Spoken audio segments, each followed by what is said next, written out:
প্রিয় ছাত্রছাত্রীরা, biology with তনুশ্রীতে তোমাদের সকলকে স্বাগত জানাই।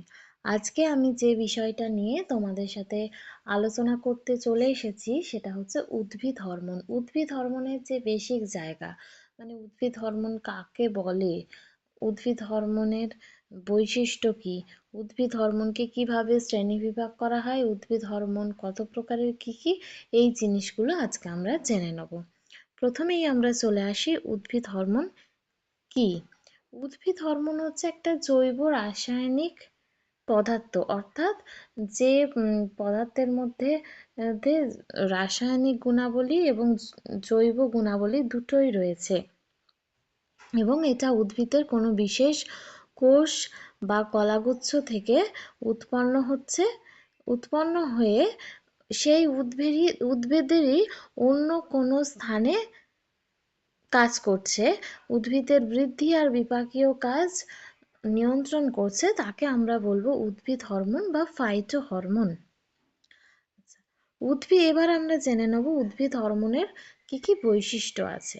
উদ্ভিদ হরমোনের যে সাধারণ বৈশিষ্ট্যগুলো আমরা সংজ্ঞা থেকে বুঝতে পারলাম, সেটা হচ্ছে উদ্ভিদ হরমোন কিন্তু উৎপত্তিস্থল আর ক্রিয়াস্থল ভিন্ন। অর্থাৎ উদ্ভিদ হরমোন একটা জায়গায় বা কোষ বা কলায় উৎপন্ন হচ্ছে, সেটা জাইলেম আর ফ্লোয়েমের মাধ্যমে ব্যাপন প্রক্রিয়ায় সংবাহিত হচ্ছে, দিয়ে অন্য জায়গায় গিয়ে কাজ করছে। এটা একটা বৈশিষ্ট্য হচ্ছে, সেটা হচ্ছে পরিবহন। উদ্ভিদ হরমোন প্রধানত ভাজক কলা, কাণ্ড ও মূলের অগ্রভাগ, কচি পাতায় উৎপন্ন হয়। আর উদ্ভিদ হরমোন কিন্তু খুব অল্প মাত্রাতেই কার্যকরী, অতিরিক্ত ঘনত্বে কিন্তু এর আবার বিরূপ প্রভাব দেখাতে শুরু করে, যা উদ্ভিদের পক্ষে মোটেই উপকারী নয়। আর তোমরা বলবে উদ্ভিদ হরমোন কি সবসময় একই কনসেন্ট্রেশনে প্ল্যান্টের মধ্যে থাকে? না, উদ্ভিদ হরমোন যেমন তৈরি হচ্ছে একটা নির্দিষ্ট কোষ বা কলা থেকে, আবার কাজ সম্পন্ন করার পর নির্দিষ্ট এনজাইম দ্বারা ধ্বংসপ্রাপ্তও হয়। এগুলো হচ্ছে উদ্ভিদ হরমোনের সাধারণ যে বৈশিষ্ট্য আছে সেগুলো। এবারে আমরা জানবো উদ্ভিদ হরমোনের শ্রেণীবিভাগ। উদ্ভিদ হরমোনকে প্রধানত দুটো ভাগে ভাগ করা হয়েছে, একটা হচ্ছে রাসায়নিক গঠন অনুসারে, আর দুই হচ্ছে কাজ অনুসারে। তার কি কাজ, সেইভাবে উদ্ভিদ হরমোনকে ভাগ করা হয়েছে।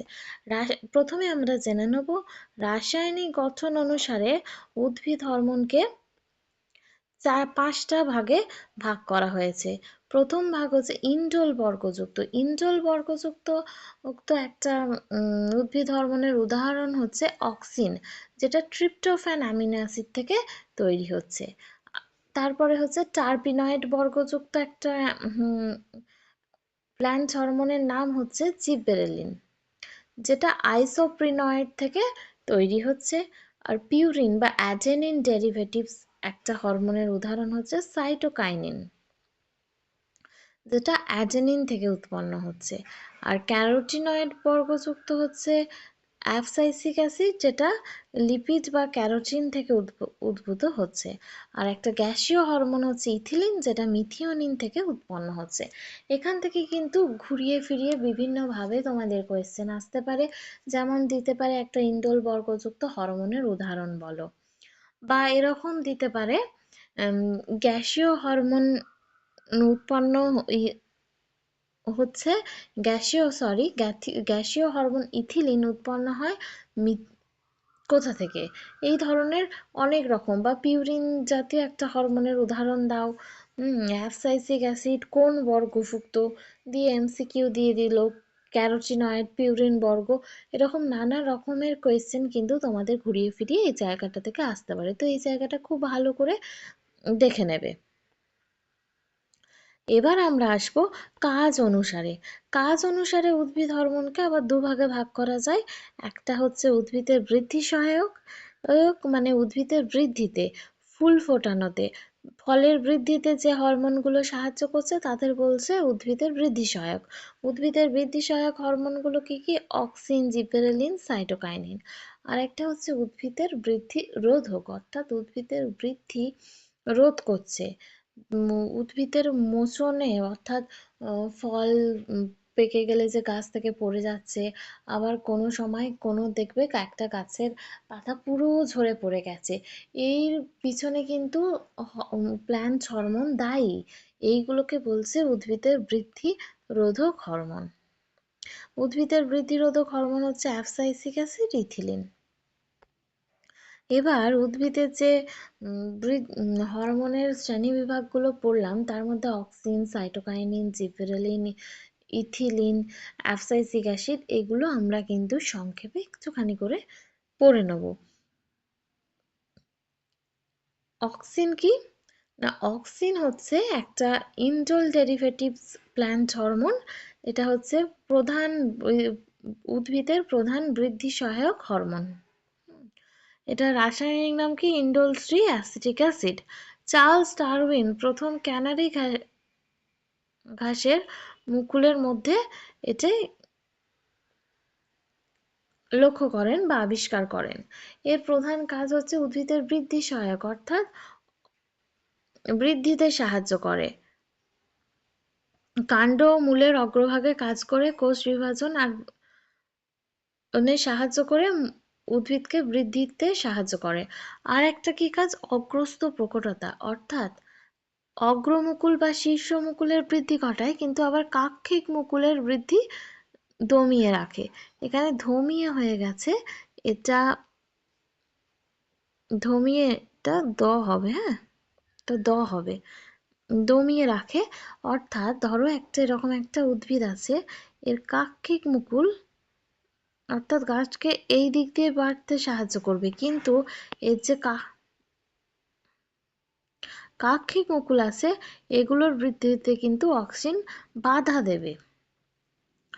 আর অক্সিনের একটা মেন কাজ হচ্ছে বীজহীন ফল উৎপাদন। এই প্রক্রিয়াকে বলা হয় পার্থেনোকার্পি। এবার আমরা যেটা নিয়ে জানবো সেটা হচ্ছে জিবরেলিন। জিবরেলিন প্রধানত উদ্ভিদের অঙ্কুরোদ্গমে সাহায্য করে, দৈর্ঘ্যেও বৃদ্ধি ঘটায়। খর্বাকার উদ্ভিদের খর্বতাটা নাশ করে। কিভাবে করে সেটা আমরা জানবো। এটাও একটা টার্পিনয়েড জাতীয় হরমোন। বিজ্ঞানী কুরোশোয়া এই হরমোন আবিষ্কার করেন। এর প্রধান কাজ হচ্ছে বলচিং। ধরো একটা খর্বাকার উদ্ভিদ আছে, তার মধ্যে যদি জিবরেলিন কনসেন্ট্রেশন ন্যাচারালিও বেড়ে যেতে পারে, বা আমরা যদি পরীক্ষা করার জন্য ল্যাবরেটরিতে টেস্ট করি, তো আর্টিফিশিয়ালি যদি জিবরেলিন ইনজেক্ট করা হয়, দেখবো জিবরেলিন উদ্ভিদের পর্ব মধ্যের বৃদ্ধি ঘটাচ্ছে। দেখবে কোনো একটা চারা গাছ নিয়ে দেখবে কিছুটা গ্যাপে গ্যাপে এরকম এক একটা গোল গোল রিংয়ের মতো অংশ থাকে উদ্ভিদের কাণ্ডে। এই প্রত্যেকটা রিংকে বলা হচ্ছে পর্ব, আর এই মাঝের অংশটাকে বলা হচ্ছে পর্বমধ্য। জিবরেলিন এই পর্ব মধ্যে কাজ করছে। জিবরেলিন এই পর্ব মধ্যে কাজ করছে। কাজ করে কি হচ্ছে, উদ্ভিদের খর্বতা নাশ করছে, উদ্ভিদের দৈর্ঘ্য বাড়িয়ে গাছকে লম্বা করছে। এই ঘটনাটাকে বলছে বলচিং। আর একটা মেন কাজ করে জিবরেলিন, সেটা হচ্ছে বীজ বা কোনো মুকুলের যে সুপ্তাবস্থা সেটা কাটাতে সাহায্য করে, অর্থাৎ অঙ্কুরোদ্গমে সাহায্য করছে। আর আলফা অ্যামাইলেজ উৎসেচকের কে সক্রিয় করছে। আলফা অ্যামাইলেজের নির্দিষ্ট কাজ আছে, যখন আমরা জিবরেলিন নিয়ে ডিটেলসে আলোচনা করব তখন অবশ্যই এটা পড়ে নেব। এবার আমি বলবো হচ্ছে সাইটোকাইনিন। সাইটোকাইনিন হচ্ছে একটা পিউরিন বা অ্যাডেনিন জাতীয় একটা হরমোন। এর প্রধান কাজ হচ্ছে কোষ বিভাজন করা। সাইটোকাইনেসিস প্রক্রিয়ার সাহায্যে সাহায্য করা হচ্ছে সাইটোকাইনিনের প্রধান কাজ। সেখান থেকেই নাম এসেছে সাইটোকাইনিন।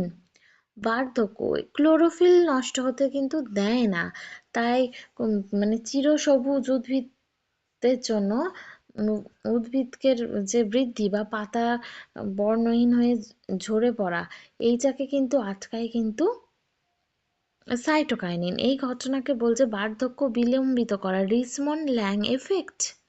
তাহলে এখান থেকে আসতেই পারে যে রিচমন্ড ল্যাং এফেক্টের জন্য কোন হরমোন রেসপন্সিবল, সাইটোকাইনিন। আর অক্সিন আমরা দেখলাম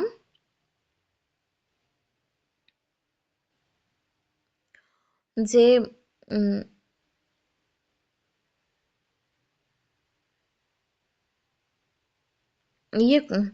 অগ্রস্ত প্রকটতা কে প্রমোট করছে, অর্থাৎ অগ্রস্ত প্রকটতায় সাহায্য করছে, কিন্তু সাইটোকাইনিন ঠিক তার উল্টো কাজ করে।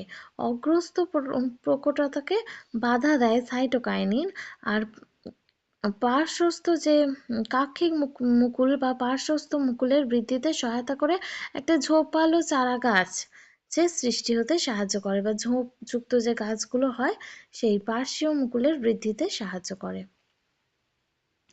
এবার আমরা যেটা পড়ব সেটা হচ্ছে ইথিলিন। ইথিলিনের মেন কাজ হচ্ছে ফল পাকতে সাহায্য করা। এটা একটা গ্যাসীয় হরমোন মিথিওনিন থেকে উৎপন্ন হয়, ফল পাকানো করে। এটা আমাদের যে পাতা ঝরে পড়ে বা ফুল ঝরে পড়ছে, ফল পেকে গেলে ঝরে পড়ছে, এইগুলোতে সাহায্য করছে কিন্তু ইথিলিন। ইথিলিন ট্রিপল রেসপন্সে সাহায্য করে। ট্রিপল রেসপন্স খুব ইম্পর্ট্যান্ট একটা কাজ ইথিলিনের। তো ট্রিপল রেসপন্স কি সেটা ইথিলিন নিয়ে যখন আমরা ডিটেইলে আলোচনা করব তখন পড়ব। এবার আমরা যেটা পড়ব সেটা হচ্ছে অ্যাবসাইসিক অ্যাসিড। অ্যাবসাইসিক অ্যাসিড হচ্ছে ট্রেস হরমোন নামে পরিচিত। কেন ট্রেস হরমোন সেটা আমরা বলছি। আরেকটা কথা বলি, জিব্বেরেলিন হরমোনের যা যা কাজ, অ্যাবসাইসিক অ্যাসিডের কাজ ঠিক তার উল্টো, সেজন্য এটাকে অ্যান্টি জিব্বেরেলিক হরমোনও কিন্তু বলা হয়। কেন ট্রেস হরমোন বলা হচ্ছে এবার বলি। তো জিব্বেরেলিন, ধরো কোনো একটা অঞ্চলে খুব খরা হয়েছে, তখন উদ্ভিদের মধ্যে অ্যাবসাইসিক অ্যাসিডের পরিমাণ বেড়ে যাবে। অ্যাবসাইসিক অ্যাসিড সেই উদ্ভিদের পত্ররন্ধ্র বন্ধ করে বাষ্পমোচন কমিয়ে দেবে, কারণ খরা তো সেই অঞ্চলে, উদ্ভিদ মূলের সাহায্যে পর্যাপ্ত পরিমাণ জল মাটি থেকে নিতে পারছে না। আবার যেটুকু জল তার মধ্যে স্টোর আছে সেটা যদি আবার বাষ্পমোচনের সাহায্যে বেরিয়ে যায়, তাহলে তো চারা গাছটা, বা বড় গাছই হোক বা চারা গাছই হোক, মরে যাবে। সেজন্য অ্যাবসাইসিক অ্যাসিড খরাপ্রবণ এলাকায় যে সমস্ত উদ্ভিদ আছে সেখানে সেখানে সংশ্লেষ হচ্ছে, আর উদ্ভিদকে সেই পরিবেশে বাঁচতে সাহায্য করছে, বা মানে পত্ররন্ধ্র বন্ধ করে দিচ্ছে, তাহলে বাষ্পমোচন রোধ হচ্ছে। আর বীজের অঙ্কুরোদ্গম রোধ করে বা মুকুলকে সুপ্তাবস্থায় রেখে দেয়। এবারে দেখো, আমি তোমাদের একটা চার্ট তৈরি করেছি। সেই চার্টের সাহায্যে প্রত্যেকটা হরমোনের নাম, তাদের রাসায়নিক প্রকৃতি, তাদের উৎস, প্রধান কাজ আমি বলে দিয়েছি। এটা একটুখানি দেখে নিই চলো। অক্সিন আগেই পড়েছি, ইন্ডোল জাতীয় হরমোন। উৎস হচ্ছে ট্রিপ্টোফ্যান, প্রধান কাজ হচ্ছে অগ্রস্ত প্রকটতাতে সাহায্য করে, উদ্ভিদের বৃদ্ধিতে সাহায্য করে। জিবেরেলিন টার্পিনয়েড, অ্যাসিটাইল ক্ষয় থেকে সংশ্লেষিত হয়, আর প্রধান কাজ হচ্ছে পর্বমধ্যের বৃদ্ধি। সাইটোকাইনিন হচ্ছে পিউরিন জাতীয়, উৎস হচ্ছে নিউক্লিওটাইড, কোষ বিভাজনে সাহায্য করে। ইথিলিন হচ্ছে রাসায়নিক প্রকৃতি, হচ্ছে গ্যাসীয়, এর উৎস কি মিথিওনিন, ফল পাকানো। অ্যাবসাইসিক হচ্ছে ক্যারোটিনয়েড, এর উৎস কি ভায়োলোস্যান্থিন,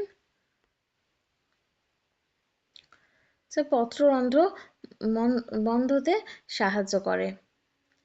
হ্যাঁ, এবার এই যে আমি যেই হরমোনগুলো পড়ালাম, অর্থাৎ auxin, gibberellin, cytokinin, ethylene, abscisic acid, এই হরমোনগুলোর প্রত্যেকটা ডিটেল ভিডিও নিয়ে আমি তোমাদের সাথে খুব তাড়াতাড়ি আলোচনা করতে চলে আসব।